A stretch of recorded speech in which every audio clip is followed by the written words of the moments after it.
What about Manchester City? Pep Guardiola's Manchester City. കഴിഞ്ഞ മത്സരത്തിലും അവർ 2-1 ഒരു തോൽവി വീണ്ടും ഏറ്റുവാങ്ങി. നമ്മളെ എമി മാർട്ടിനസിൻ്റെ ആസ്റ്റൺ വില്ലയുമായിട്ട് 2-1 നിലത്തെ തോൽവി. ഓരോരോ തോൽവികളും എത്ര ഗോളിനാണ്, എങ്ങനെയാണ് സംഭവിച്ചത് എന്നുള്ള ചർച്ചയിലാണ് പെപ്പ് ഗാർഡിയോളയും ഫാൻസും ടീം അംഗങ്ങളുമൊക്കെ.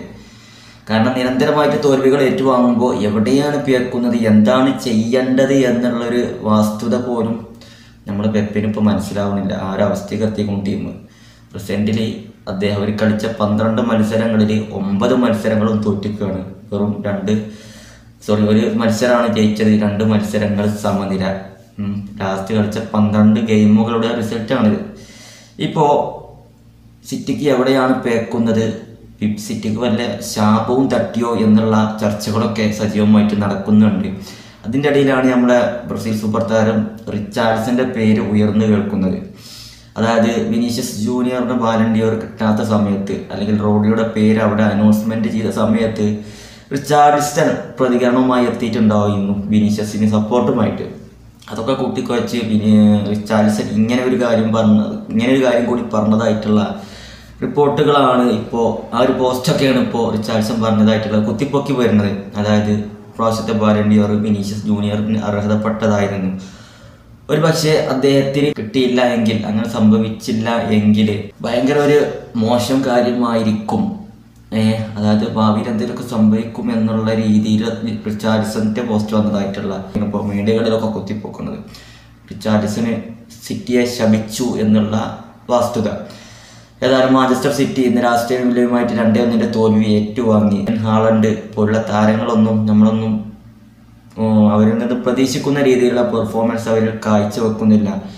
സൂപ്പർ താരം റോഡ്രിയുടെ, ബാലൺ ഡി ഓർ ജേതാവ് റോഡ്രിയുടെ ആ ഒരു വിടവ് അവരുടെ മിഡിൽ നല്ലോണം കാണുന്നുണ്ട് എന്നുള്ളതാണ്. പെപ്പിൻ്റെ ഒരു വിശ്വാസം പ്രമാണിച്ച് റോഡ്രിയും അതുപോലെ ഫോഡനൊക്കെ കളത്തിൽ തിരിച്ചെത്തിയാൽ മാത്രമേ ഇനി ആ ഒരു ടീമിൽ എന്തെങ്കിലുമൊക്കെ മാറ്റം കാണുകയുള്ളൂ എന്നാണ് പെപ്പിൻ്റെ വിശ്വാസം. അദ്ദേഹം തന്നെ കുറച്ച് ദിവസം മുന്നേ പറഞ്ഞു, സൂപ്പർ താരങ്ങൾ ബാലൺ ഡി ഓർ ജേതാവ് റോഡ്രിയും അതുപോലെ പ്രീമിയർ ലീഗിലെ മികച്ച താരം ഫോഡനൊന്നും ഇല്ലാതെ ആ ടീമിന് വിജയിക്കാൻ കഴിയില്ല, അല്ലെങ്കിൽ ഒരു ടീമിലെ മികച്ച താരങ്ങളൊന്നും ഇല്ലാതെ ആ ഒരു ടീമിന് മുന്നോട്ട് പോകാൻ കഴിയില്ല എന്നുള്ള സംസാരമൊക്കെ പെപ്പിൻ്റെ ഭാഗത്തു നിന്ന് ഉണ്ടായിട്ടുണ്ടായിരുന്നു.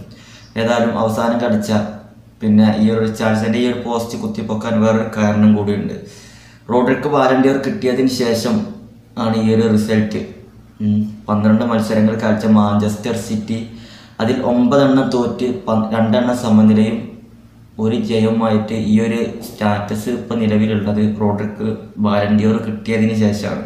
അപ്പം അതുമായിട്ടൊക്കെ കൂട്ടിക്കുഴച്ചാണ് ഈ ഒരു റിച്ചാർഡ്സന്റെ സംസാരമൊക്കെ പാടെ ആളുകൾ സിറ്റിയെ റിച്ചാർഡ്സൺ പഴിച്ചതായിട്ടുള്ള പോസ്റ്റുകൾ കൊണ്ടൊക്കെ വരുന്നത്.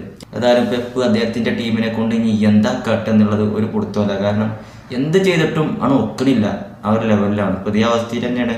സൂപ്പർ താരങ്ങളൊന്നും ഇല്ലാതെ റയൽ മാഡ്രിഡ് അവരുടേതായിട്ടുള്ള രീതിയിൽ ഇപ്പോഴും മുന്നോട്ട് പോകുന്നുണ്ട്. എപ്പോഴും നിർണായക മത്സരങ്ങളിലൊക്കെ പ്രധാനപ്പെട്ട താരങ്ങളൊക്കെ ടീമിൽ നിന്ന് പുറത്താണ് റയലിൽ. എങ്കിലും ആഞ്ചലോട്ടി ഒരു കുഴപ്പമില്ലാത്ത രീതിയിൽ ടീമിനെ മുന്നോട്ട് കൊണ്ടുപോകുന്നുണ്ട്. പക്ഷേ പെപ്പിന് അത് കഴിയുന്നില്ല. എന്താണ് അദ്ദേഹം ചെയ്യുന്നത്, ചെയ്തതൊന്നും എന്നെ ഏൽക്കുന്നില്ല.